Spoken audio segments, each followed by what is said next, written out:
Who wants to start? Well, hang on. First, we just want to say, how great is this theater? I mean, are you kidding me? You guys have probably all been here before, but this might be the greatest theater I've ever seen in my entire life. I can't imagine a better theater to show this movie in. Is this even real? How does this exist? So thank you all so much for coming. It's very exciting to watch this movie with you guys. It means a lot to us. And, you want to say anything? No, not yet. So, yes, we're here. It's always weird to just turn in the world and then turn the lights up and say, hey, you got any questions? But I guess we're here to talk about the movie. So, is there whatever you guys want to talk about? It doesn't even have to be quick. Yes? Right, yeah. So didn't you make this 3 or 4 years ago? Oh, my mic's not even on. Oh, it's so much better. You guys need me to say the whole thing again? No. Yes, sorry. Go ahead. Yeah, really enjoyed it. Very good. Didn't you make it like 3 or 4 years ago? So was it an issue marketing it? No. What happened was we made this movie for MGM, and MGM went bankrupt. They got caught in the financial crisis that sort of hit the world. It was not our fault, we're told, but it also delayed The Hobbit. That's why The Hobbit is delayed, and that's why James Bond got delayed. Don't worry, those movies are all coming out. But it just sort of slowed everything down, and luckily, it all got sorted out. And here we are. Why are you here?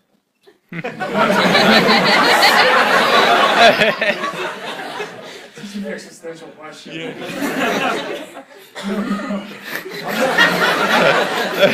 It's not a trick question. Why the Kinema in the woods? I think that's the question. It just sounded like so much fun. It sounded like these are once in a lifetime experiences to kind of come to a unique theater and see a movie that is unique. As you've seen, it's not your average everyday film, and so it's fun to do this and do something different and go to different places and have this experience. This is the sort of experience that, speaking personally, I'm going to remember for the rest of my life, because this is not what movies are like. This is not what screenings are like. It's just fun and different, and it's one of the benefits of being a filmmaker. You get to try new things. Did you have different choices of where you could have filmed it, shown it, or did you? Yeah. Were bigger, or did you just particularly choose them? I mean, we just heard about it. They were the people at Lionsgate were saying they told us about this place, and I said, well, that's something I have to see. This just sounds so great. It sounds like something new and different. It's very exciting. Yeah, I mean, we always. Hello, everybody. We go to multiplex all the time, right? I mean, that's where you see most of your movies in the standard multiplex. So why not do something a little bit different, just like the film tried to do? No. Yeah, why the hell not drive out here to a cabin in the woods? You get a feel of it on your way in, on the way out, and try to mix it up a little bit. Were there any horror movies that you didn't pay homage to? Yes, Slumber Party Massacre. The one I absolutely decided I did not want to pay homage to, but other than that, we pretty much get them all in there, don't we? Yes, in the back. This was like you and Joss Whedon. Whose idea was it fundamentally to make a cabin in the woods where every monster known to human beings could come and slaughter 5 people? Yeah, I wish I could take credit for that, but that is from the sick mind of Joss Whedon. This was his original idea, and he sort of pitched it to me, and I just sort of lit up and said, "This microphone is very sensitive." I was like, "You want to switch? Yeah. Stand by.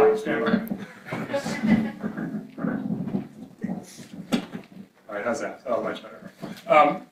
So this is from his sick mind, and he pitched it to me, and so I got this idea. It's about a cabin in the woods, and I want to start the movie in a break room with 2 guys talking about their fertility problems. And I was like, oh, jackpot. That sounds like exactly what I've always wanted to do.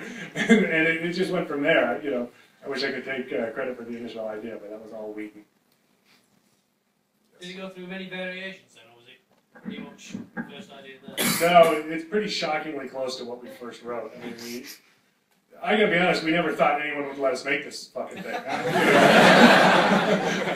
So it was very much a movie that we just wrote to entertain each other. Like, we just thought, all right, we just enjoyed You have a, No, right. we just enjoyed working together. And we said we missed writing together because we started on Buffy the Vampire Slayer. And, you know, we just said, all right, well, let's just write something for the sake of writing. Let's just do something different, and something that will entertain each other. And if they don't let us make it, fine. I mean, who cares? It's fun just to write. It's fun just to do something different. And so we really just sat down and tried to pack as much fun as we possibly could into one movie and try to do something strange. And God bless them, they let us do it. Let's go way back. I can't see you, so just start yelling. Did it hurt to get stabbed in the neck?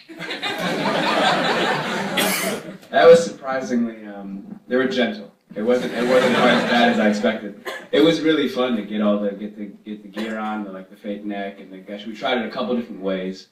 It's tough in the front of a Winnebago driving off a cliff to get stabbed in the back by a zombie. You can see the handprint. You gotta see the handprint. You gotta look at the handprint when you go inside a Rambler.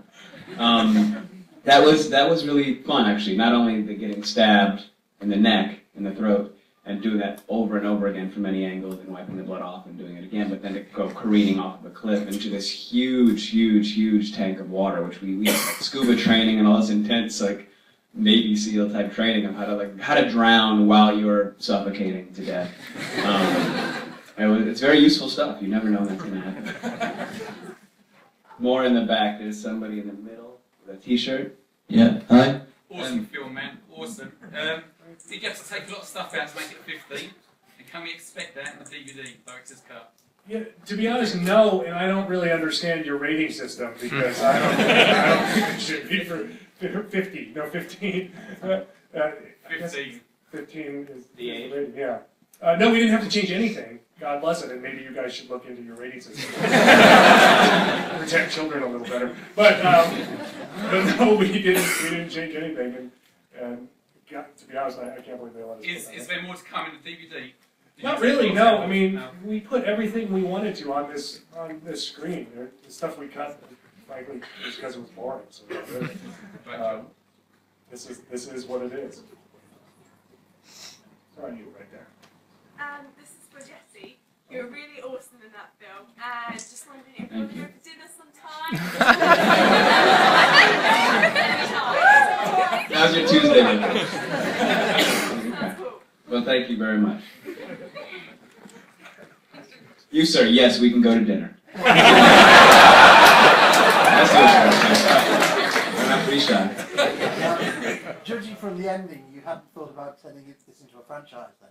No, it's funny, I feel like we're living in this day and age where everything has to be a franchise, and you watch movies and you feel like they're just saying, well, that's part one, wait, the good stuff's coming. You just tune in for part two, the good stuff, and then, oh, wait till you see part three. And we just felt like, no, screw that, let's just make one movie. Let's just make a movie that has a beginning, middle, and end, and not worry about what it means. That being said, we may return, so please don't lynch me when I say I'm in 2, Mermaid's Revenge. All right, back to the back. Hello, really good film by the way. Where did you get your inspiration from the film? Because there's quite a lot of films out there like that kind of based on that theory, like Battle Royale and a lot of films like that. So where did you get the inspiration to make that? I mean, it really just started from Joss and I talking about horror movies and what we loved about horror movies and the genre itself. It sort of sprang from that. And then we got very interested in sort of this idea of what happens to you as you get older and how you marginalize youth. And there's this tendency that, you know, as we get older, we tend to idealize what was young and then destroy it. And that can be in just culture, making fun of kids and putting them into stereotypes, or it can be in sending kids off to war to fight our battles, you know. And as we started talking more and more about that, we just said, well, let's explore those themes, but add a unicorn to them. And the film sort of was born. Yes, in the back.